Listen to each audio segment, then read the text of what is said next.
Rahasia kamar mandi kering dan bersih ala rumah Jepang. Sebelum lanjut, pastikan semua klik tombol subscribe, share, dan like dulu ya, agar channel ini bisa lebih berkembang, bermanfaat buat lebih banyak teman-teman yang lain. Terima kasih, dan yuk lanjut deh. Halo semua, semoga semuanya sehat selalu ya. Masuk kamar mandi, niatnya nyuci badan.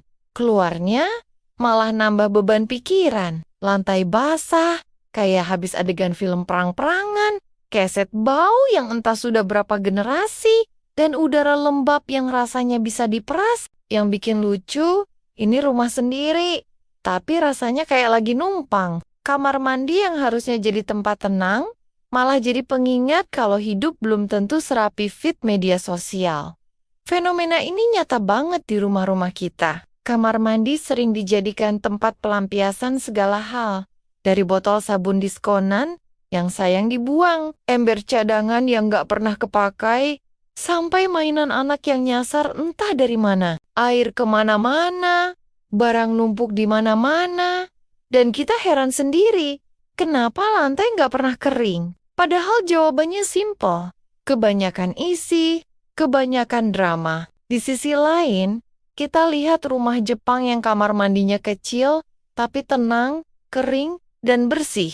Kayak hidup mereka enggak ribet. Bukan karena mereka punya alat mahal, tapi karena mereka tegas sama air dan barang. Di situ aku sadar, kadang yang bikin capek bukan masalah besar, tapi ruang kecil yang tiap hari kita hadapi. Dan dari kamar mandi, ternyata ketenangan hidup bisa mulai dibangun. Ternyata rahasianya bukan di alat mahal, bukan di shower canggih yang tekanannya bikin kaget, dan bukan juga di keramik mengkilap yang kalau difoto kelihatan estetik, tapi dipijak licin. Rahasianya ada di cara orang Jepang memandang kamar mandi sebagai ruang hidup, bukan ruang hukuman. Jadi bukan tempat yang kita datangi sambil mengeluh, tapi ruang yang diperlakukan dengan sadar dan penuh perhatian.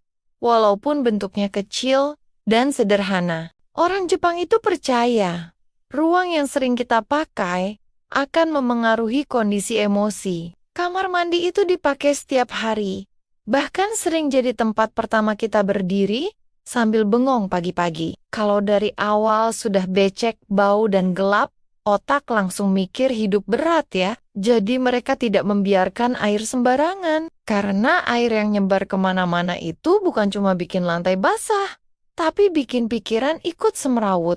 Salah satu hal paling masuk akal adalah pemisahan area basah dan area kering. Di Rama kita, seringkali air mandi ikut jalan-jalan sampai ke area wastafel, bahkan nyapa pintu. Di rumah Jepang, air cuma boleh hidup di satu zona. Contoh nyatanya sederhana. Posisi shower diarahkan ke area yang memang punya aliran air cepat. Jadi selesai mandi air langsung kabur ke saluran, tidak nongkrong lama kayak tamu nggak bawa jam tangan. Kalau air tidak menggenang, lantai cepat kering. Kalau lantai cepat kering, jamur tidak betah. Kalau jamur tidak betah, kita tidak perlu ngosok lantai sambil ngomel. Ini logis banget. Tapi sering kita remehkan. Kita malah sibuk beli cairan pembersih yang baunya bikin mata berair. Padahal sumber masalahnya air yang dibiarkan santai terlalu lama di lantai. Lalu, soal barang. Ini bagian yang sering bikin aku ketawa sendiri. Kamar mandi kita itu kadang lebih lengkap dari minimarket. Sampo rasa buah, sampo anti rontok, sabun cair, sabun batang cadangan, sabun hasil dikasih tetangga, semuanya mangkal di sana. Di Jepang, barang di kamar mandi itu minimalis bukan karena pelit, tapi karena logika. Semakin banyak barang, semakin banyak permukaan buat air nempel. Contoh paling nyata itu botol sabun. Bagian bawahnya sering basah terus, lama-lama lengket, dan berjamur. Orang Jepang biasanya menggantung atau menyimpan botol dengan posisi tidak menyentuh lantai. Jadi air tidak punya alasan buat menetap. Ini bukan soal estetik, tapi soal efisiensi. Air jatuh, mengalir, selesai. Tidak ada drama. Kebiasaan kecil lainnya adalah membilas lantai setelah mandi. bukan menambah air, tapi justru menyatukan air sisa supaya mengalir semua ke satu arah. Ibaratnya kayak ngumpulin anak-anak sebelum pulang, biar nggak ada yang ketinggalan. Setelah itu, dinding dilap sekilas, bukan digosok kayak mau pindahan, tapi cukup dilap cepat, hasilnya kamar mandi kering lebih cepat dan tidak bau lembab. Ini lucunya, kebiasaan lap dinding ini sering dianggap ribet, padahal waktunya tidak sampai 1 lagu, tapi efeknya luar biasa. Jamur itu makhluk malas.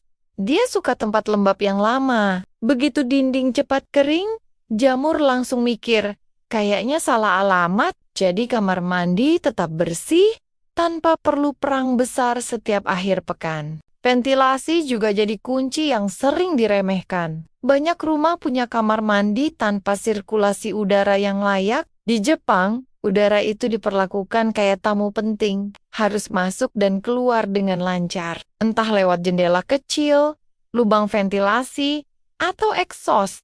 Yang penting udara tidak terjebak. Udara yang diam itu bikin lembab. Dan lembab itu sahabat karib jamur. Cahaya juga punya peran besar. Kamar mandi gelap itu bikin air sulit kering. Orang Jepang berusaha menghadirkan cahaya, alami atau buatan, secukupnya. Bukan buat gaya, tapi supaya ruang terasa hidup. Cahaya bikin kita sadar, oh ini ruang yang dipakai, bukan gudang basah. Secara psikologis, kita jadi lebih peduli menjaga. Hal menarik lainnya adalah kebiasaan membersihkan sedikit, tapi sering. Mereka tidak nunggu kotor. Tidak ada acara bersih-bersih besar yang bikin capek 1 hari penuh. Mereka percaya sedikit perhatian setiap hari lebih baik daripada niat besar yang ditunda.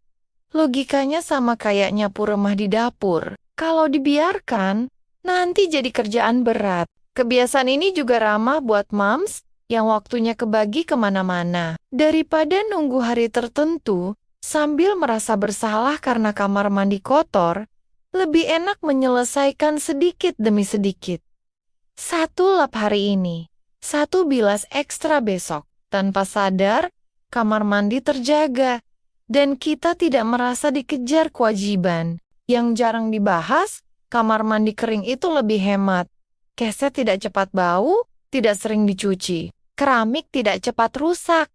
Tidak perlu beli pembersih terus-menerus. Ini manajemen keuangan kecil yang sering tidak kita sadari. Hal kecil tapi konsisten, itu yang diam-diam menyelamatkan dompet. Secara emosional, ruang yang kering dan bersih itu memberi rasa terkendali. Di tengah hidup yang sering terasa berantakan, punya satu ruang yang rapi itu kayak pegangan. Orang Jepang paham ini. Mereka tidak mengejar rumah besar, tapi ruang yang bisa diurus dengan tenang. Kamar mandi adalah salah satu pondasinya. Dan yang paling penting, semua ini tidak butuh renovasi besar. Tidak perlu bongkar rumah. Cukup ubah kebiasaan. Arahkan air, kurangi barang, bantu air cepat pergi, bantu udara bergerak. Logika sederhana, tapi dampaknya panjang. Kadang kita terlalu sibuk cari solusi besar untuk masalah yang sebenarnya kecil. Padahal, kamar mandi kering itu bukan soal gaya hidup mahal, tapi soal perhatian. Perhatian pada ruang kecil yang tiap hari kita pijak tanpa sadar. Ruang kecil yang kalau diurus dengan benar, bisa bikin hari terasa sedikit lebih ringan. Pada akhirnya kita sadar, kamar mandi yang kering dan bersih itu bukan soal estetika doang, tapi soal waras atau tidaknya isi kepala kita di pagi hari. Karena masuk ke ruang kecil yang rapi, rasanya seperti dapat bonus napas panjang gratis dari alam semesta. Dan anehnya,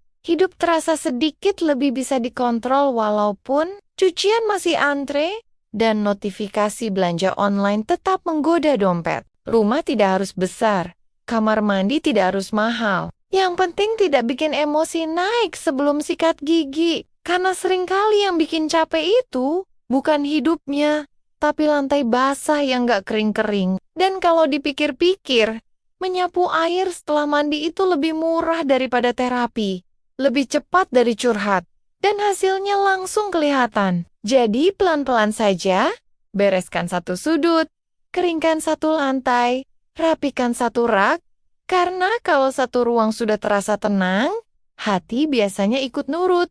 Dan siapa tahu, dari kamar mandi yang rapi itu, semangat hidup kita ikut naik dikit. Sambil senyum sendiri dan bilang, oh ternyata aku masih sanggup ngatur hidup, minimal ngatur air, biar nggak kemana-mana. Terima kasih Mom semua sudah menemani dan mendengarkan ceritaku sampai akhir. Sampai ketemu lagi di video-video berikutnya. Jangan lupa share video ini ke teman-teman ya.